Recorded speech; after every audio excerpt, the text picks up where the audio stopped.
That we can later do it, but we'll read slightly. Wow. So- Thank you for your. Yeah, for And the only other thing you have to remember is we can sail 45 degrees into the wind. We can sail upwind. It's like when you're on ice skates and you push your feet sideways, you go forward. Yeah. Because the wind lifts on the sail, it pushes the center board and this big keel to the side, it pushes us forward.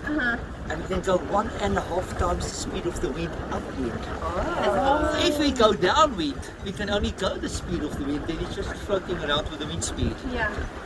So upwind and across the wind. Across the wind 1.5 times, upwind about 1.2 times wind speed on this boat. On other boats you can go twice the wind speed. So we want to zigzag upwind because you go fast, it's more fun. The boring part is going downwind with the extra big spinning sail out just to get a little bit more speed, but it's boring. is that dangerous to go that fast? Is it dangerous? No? Okay. I mean, I don't care about danger. I like danger. This is safe. So now the up visible arrow, it shows the speed of the wind plus our own speed. It's like in a car. The wind comes from the side at 10 miles an hour, but you're traveling 100 miles an hour. When you look out the window, most of the wind comes from an angle from the front because of your speed.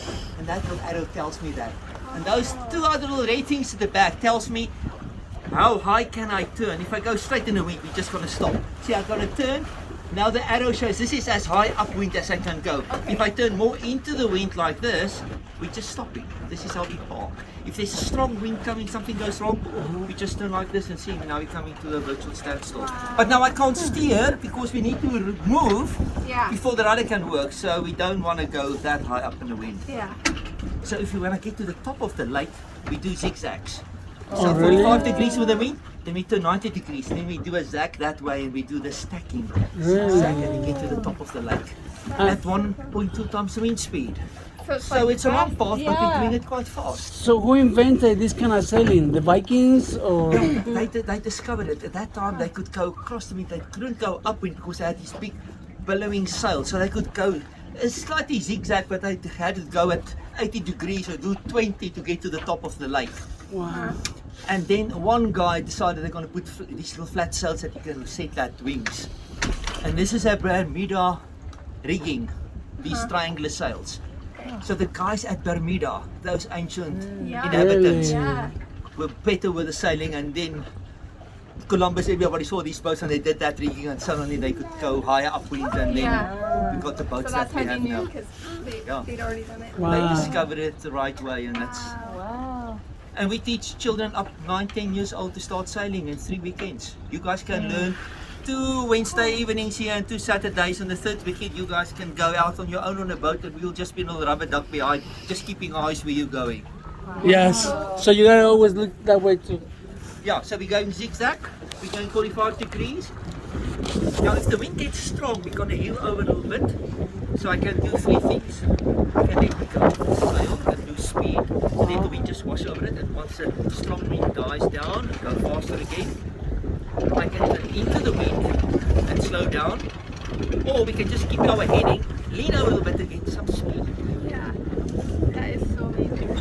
Would you say sailing is quite mathematical? No, Do you use- it's easy. It's like riding a bicycle. Once you can do it, it's the like most all of difficult it. thing when you see a bicycle. How can it balance? Yeah. You can read 20 books, get on a bike, and once you start riding a bike, it's automatic. Yeah. Wow. What about how much muscle you use? Do you use a lot of muscle? That's why I've got all these ropes. The force that I pull you, let's say I pull you 10 pounds, there's 10, 20, 30, 40 pounds going over there. So you'll see everywhere we need a lot of force. And for these winches, we haven't got that. But there's a little winch handle in the pocket behind you. You plug that into the top of that winch, and you turn it, and it goes around that winch, and it pulls that rope in.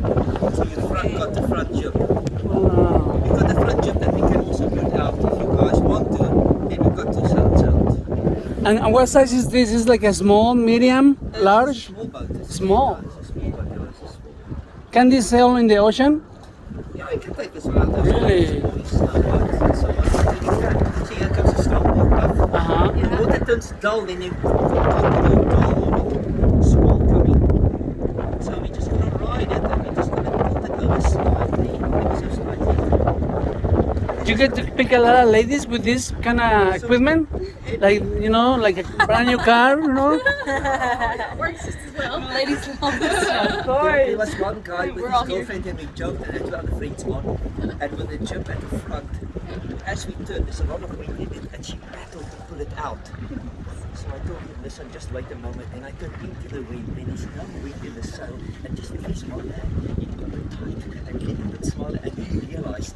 So we did the next stack and the other couple, they were a little bit like that to use the wings and so on. So we did that way again. And the girlfriend started pulling. I turned full way down, full wind in the sail, and when that sail is out, she just couldn't pull it in. So I just slowly turned into the wind as he took the rope and just with one hand he pulled it in. Oh my god. So after about You're- 25 you're a minutes, wingman. they realized, why am I always doing this something? Yeah. So I did it with that side and they could pull it in easily. So we just had a nice awesome. laugh. So I That think is just to great. impress the girl. How did you end up in Minnesota, in the lakes here, from South I Africa? came from South Africa. I'm in the aerospace industry. I worked on nuclear reactors. So Okay. I came to Connecticut to work on the 12,000 nuclear reactor. I was actually at Fukushima 6 months before the tsunami hit that old one. Like working? Yeah, but that's an old one. We visited that one and it was the walls, sea walls were not high enough. All electric gears down in the basement, the spin field at the top. It's an old design that we could not build in the United States. People designed total new ones. They just took me there to see how what the old ones look like. That Wow. we don't build anymore. How not to do it. Yeah, and not to do it. But then after Fukushima, the nuclear war just come to a standstill, and Canadians got cheap natural gas that we have to compete with. They're much Ah. cheaper than nuclear power. And these reactors are now $20 billion each instead of $10 billion in the olden days. They're very expensive. So while Canada's got cheap gas, I'm in South Africa and also hate the Canadians also for gas. Yeah. Yeah. So then an aerospace company headhunted me, so I'm working now on aerospace, hypersonic, very fast things. Here. Yeah. in the Twin Cities. We're doing development of some stuff here all over the country. All We're over the country. doing bits and pieces of things and put it together at other places. Wow. Sometimes we see things on the news and Maybe you were involved. sometimes. No one So that's what gets you the ladies in. I see. I was married to a matron in South Africa, but her career came first. So my two daughters are in South Africa, a medical doctor and a pharmacist. The ex-wife in Saudi Arabia is delivering all the babies of the princes and the multi-millionaires because she's very good. He's happy there. I just went on with my life. She, You're here and your daughter's here too. no, they over there. So you haven't seen them. No, I haven't seen him for a long time. It's many years. They're all angry at me and I came to the States. So I'm a green card and busy with citizenship. And so it's That's how everybody in South Africa is here. They haven't got electricity. They've got brown or blackouts every Yeah. second day. I'm And South Africa's falling apart. I'm from Scotland. From Scotland. okay. So, but I don't know, similarly in Scotland, people are moving here because it's just, I mean, it's not the same, but there's different. I think stuff is here. In the olden days, in apartheid era, we were in South Africa. I was in the special forces and air force. We traveled all over. Us and Israelis were doing all these little nuclear missiles and things. I was in Tel Aviv. Ramatasron. When Saddam Hussein fired his Scud missiles, his fifth missile fell 2 miles from my house. Oh my Really? Wow. So we had lots of fun over there with all the systems and weapons and stuff we were working with and I playing with believe it. toys. But we were not allowed to fight that war, but that was nice. So we Yeah. developed missiles and lasers and things, and So, So, how did you get into sailing? I was a cyclist and then I got hurt with my knee and I had to end my semi-pro career. So I had a stiff knee and I got a little dinghy. Then I crewed for a team. I had no idea what to do. We found spinners and we sailed in Cape Town, the Rothmans Week sailing, and we won the competition. No way. And they just told me, not the sheet here, grab a red rope and a green rope and a blue rope. I had You're no like- idea. I was just an extra hand all over the deck.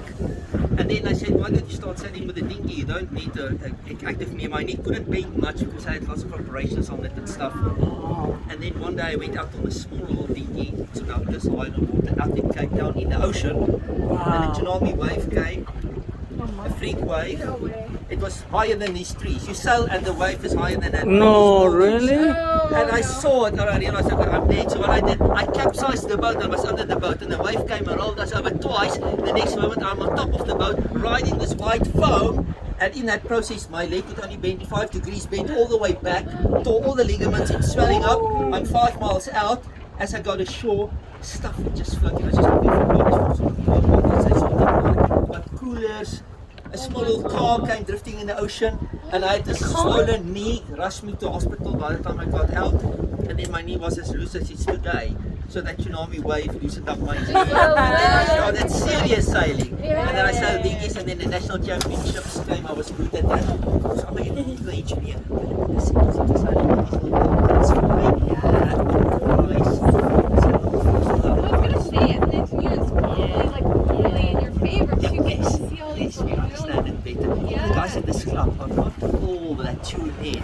Yeah. So I tell a few tricks for a few of them, but some of the others Keep it to yourself. are not that good. And I tell, tell me, by the way, these little streams there on the south, it tells you whether the wind is good on this side or that side. You see there's a little puff. If I go too high up, you see the sail. So you can see the sail is now. The sail doesn't look well. It's a little puffy now. Yeah. If I turn a little bit further down, now you can see it's nice and full. Yes. So it's more efficient wing now than pulling the back. And those are the little things. So that's why while I'm talking, I'm just checking the sail and I'm seeing the next puff. Oh, there's a little bit more wind. Let's let it go there. I'll put my sail there. There's the next wind. Yeah. And that's how you get clever. That You is don't really go cool. on tricks. Do you still sail competitively? Yes, we sail Wednesday nights here Yeah. after 6 o'clock. Then on the different boats we sail till the sunset. And the other last Saturday, 3 Saturdays ago, we had a championship here with the ensigns and scows. I include the other guys with a scow, but there the boom is about this high. Yeah. You got to climb underneath it, and I got steel rods on my neck out of windsurfing and cycling accidents. Seriously. Oh my So, God. so it's not comfortable No. on that boat. This one is. This is the. Just chilling. Yeah. This is an SUV. This is a The family-friendly one, And and even she is happy. Yeah, she's so happy. She's not complaining anything. Do you like it? She listens also, you know. She's little, but she hears. How old is she? 2. 2? Yeah, No way. yeah. You're 2? No. I took my one stepdaughter, 9 years old, and we took a GP14, 14-foot dinghy, so it was sail real jib, and in Spinnaker. Southern part of Cape, Mossel Bay. If you ever see Shark Week on Discovery Channel, they show these Yeah. great whites. There, No you way. go out sailing with a dinghy, and then a little hammerhead. The shark No. swim behind us. No. Now, the more inefficient you sail, the bigger the wake is, the more the draft, and they get in a slipstream. Yeah. If you sail very efficient, there's not much of a slipstream, so they don't follow you. So if you see sharks behind you, You're- you know you're sailing bad, and people get scared, so they learn quickly to sail better when the sharks go to the other boats. Yeah, Wow. something like imminent death. But then the tourists came, the rich Americans with $1 becoming 16 rand, and they want to see sharks in cages, so they throw chicken and donkey into the water and chum the water. Now even the great whites, I was sailing in a 40-foot dinghy, and the shark was 16 feet, the white shark, sailing in my shadow. You see the white sand, clear water in the ocean, just behind the waves, and she just followed. The fin comes up, and the fin is about this high. No. Out of the Wow. water. They're amazing fish. They don't eat people. They don't attack you. They're just curious. Yeah. Wow. But now with the chumming, whenever anyone capsizes or falls in the water, they come up. It's food. Now they see a white arm on a head. It looks like fish, and they bite you and you're dead. Oh. They bite you. No, this is not fish, That's and they not spit what- you yeah. out. They swim on. Oh, you're just bleeding to death. Where's my leg? Oh It's my gone. Wow. So we do scuba diving amongst the sharks. You just hold it in your hands, because some people feed them. You just look black. Uh-huh. Now we wear black wetsuits, so we look Yeah. like seals. Oh yeah. So you try not to make noises. I'm talking on mouthpiece, so they realize seals don't make that noise. It's not food. Then they just circle around and swim away. Oh my God. Wow. Or you see your buddies, hyperventilate, or the bubbles, and now they circle those bubbles, Yeah. and you just swim to the side. You just have to stay. And we've got calm. these long knives on the skeet on our Oh leg. wow. What is that for? Huh. Not for the shark. You do not want to stab the shark, because its blood will attract another 20 sharks. Then it will come in and it's a Wow. frenzy. It's to prick your buddy while he's bleeding and he just smells strange, and they start circling you. I Oh can go my up the God. surface to the rescue boat. I'm a qualified EMT in Special Forces. I learned emergency yeah. training, so I can prepare if they're going to eat any of you. So that's what the knife is for, just to prick your buddy, and just so that you can get away and go. Wow. So whenever there's a shark and people dive with me, they all hold on their knives and they say, "We're watching under the water. We're watching gonna get you first." Yeah. We're gonna stab you first." Yeah. So that's just a joke. Wow. You have some quite stories Yeah, to yeah, tell, yeah. you know? Sharks are the most amazing. They haven't changed in 230 million years. Right. They're ancient, they haven't got active breathing. They've got to move through their gills to breathe. They haven't changed. They're ancient, amazing sleep. This is what we do for high speed. This is see how dark the water is. This is the strongest wind. If I had the front we would have been flying now. But see, none of you scared, there were no screams yet. I almost screamed. I'm losing my touch, so maybe I should pull out a scream or two somewhere here. So, can you sail when it's windy, super windy, or you try Up to a avoid that? point, but then they put up the black flag because the chance is of breaking the mast or actually this boat pulling right to the side and doing damage to it. You just have a bounce with the sails will tear. Oh. The smaller diggers will capsize, they won't go out. But I normally go out only when the wind is strong. When the wind is light, it's boring.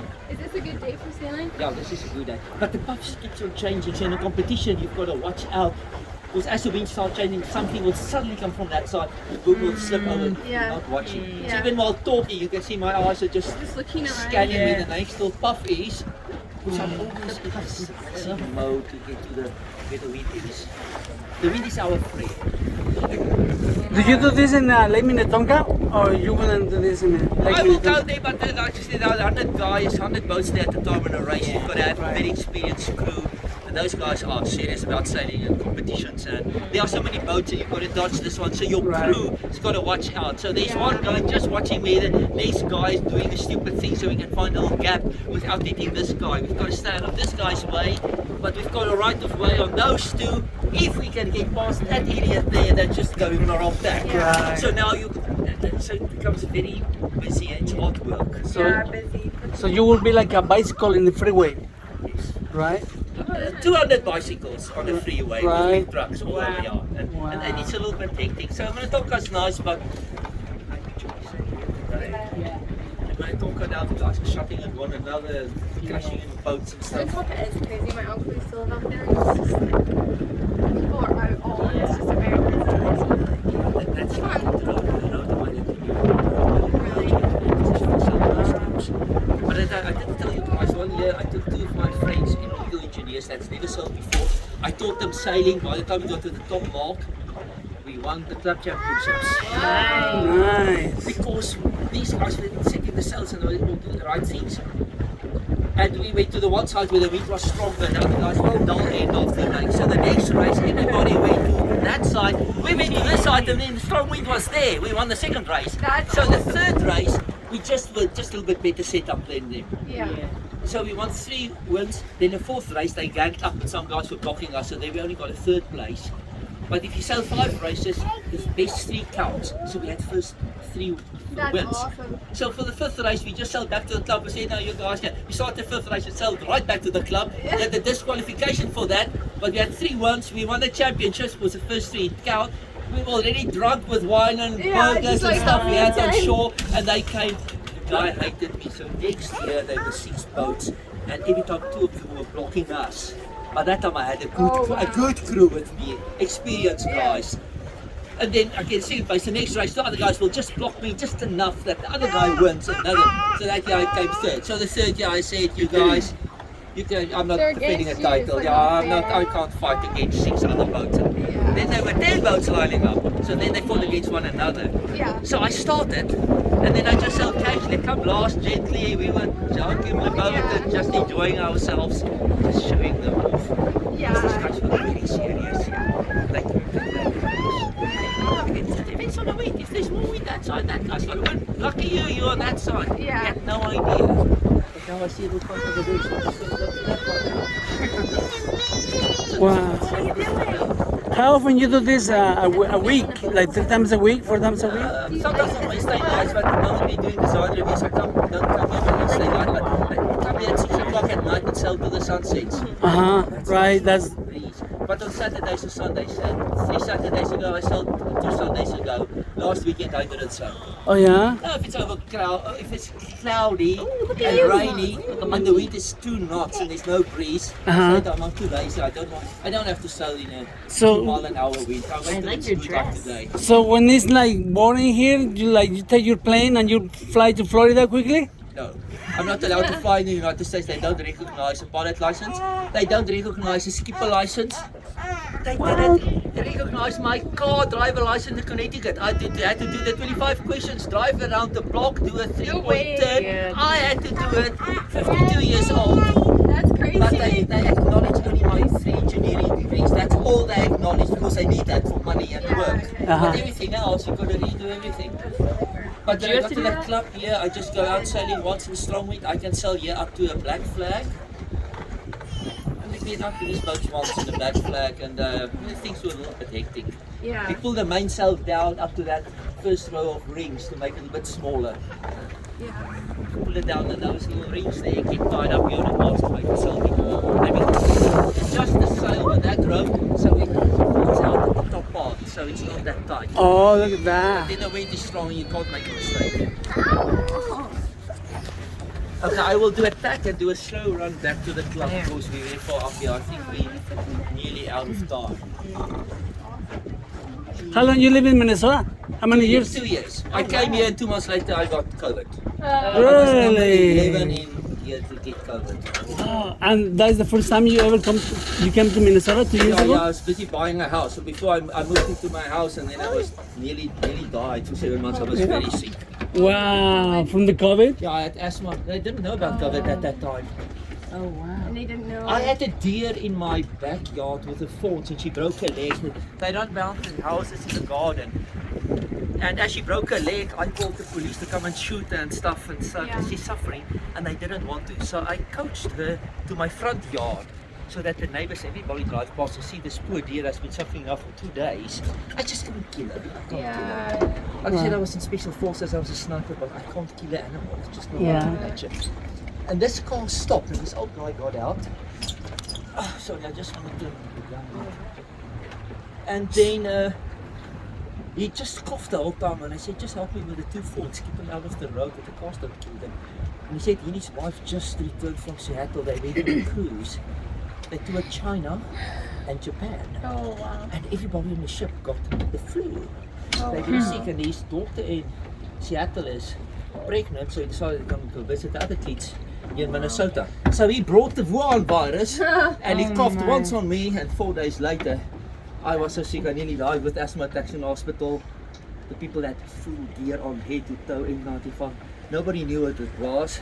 Put me in a little room, put on the full gear every time they come to my room. It was so bad with my coughing with asthma. I couldn't get the room, so they were calling in the vitals. I had to phone on me and since I was empty, tried to give them blood pressure and oxygen levels. No way. So then I told them I'm in a small little room, the TV on, the food they push through the door and they've got to take off all their protective clothes.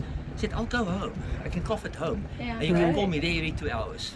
So I went home, took oxygen Nice. bottle, oxygen, I looked at myself, stayed alone in my home. Nice. 7 months, my neighbors dropped my buddy's food at the front door, Uber Eats. I just Wow. stayed in there and coughed myself. Lost 40% lung capacity, but it's coming back. Lost my smell. Wow. I walked out alive and I saw other people dying Wow. that couldn't breathe. That was bad. Wow. That must have been so scary. So COVID, I hope you guys are vaccinated. Yes, I am. Are you And she's not yet. vaccinated? Yeah. I suggest very hard. Yeah, this Delta one is very, very bad.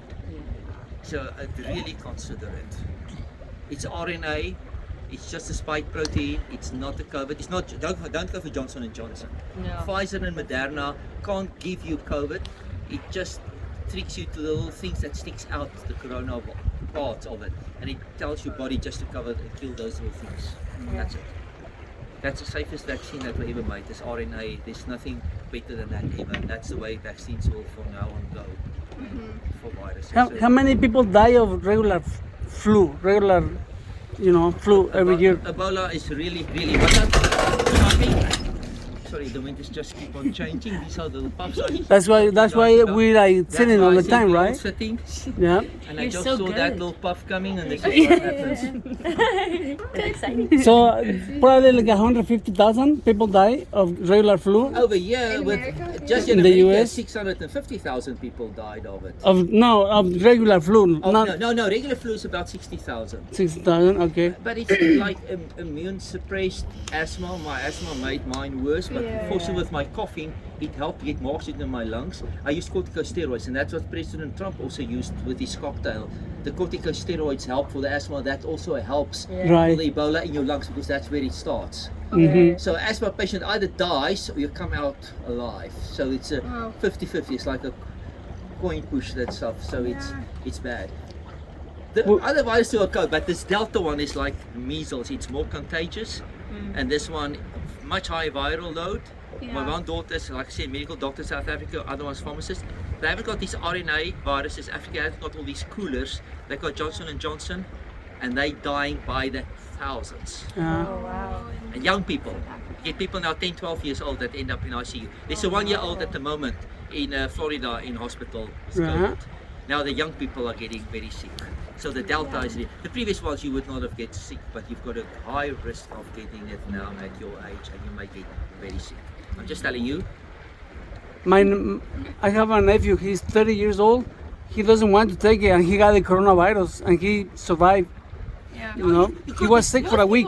Most people. Some people are okay. Yeah. But one of my friends in South Africa, she's diabetic, overweight, smoker, all the bad things. She was on a ventilator, but in that same time, her son, top marathon athlete, the 5th best in the country, also got COVID and died while she was on the ventilator. Right. When she woke up, they told her, your son died. She said, but he's the fittest guy. That guy Right. had a heartbeat of 40 beats a minute. Right. But he was too healthy. Yeah. That virus, his immune system It just will attack overshot it, yeah. and killed him. Yeah, it happens. It's So just weird. Life it's is so a very weird. risk. And Ebola's going to be with us like the flu forever. We're going to get different versions of it, and they're just going to get worse. Right. These variants, so we're stuck with that. We're going to have booster shots.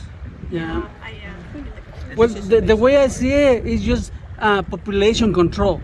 You know, because there's 8 billion people in this planet, and it's too many of us.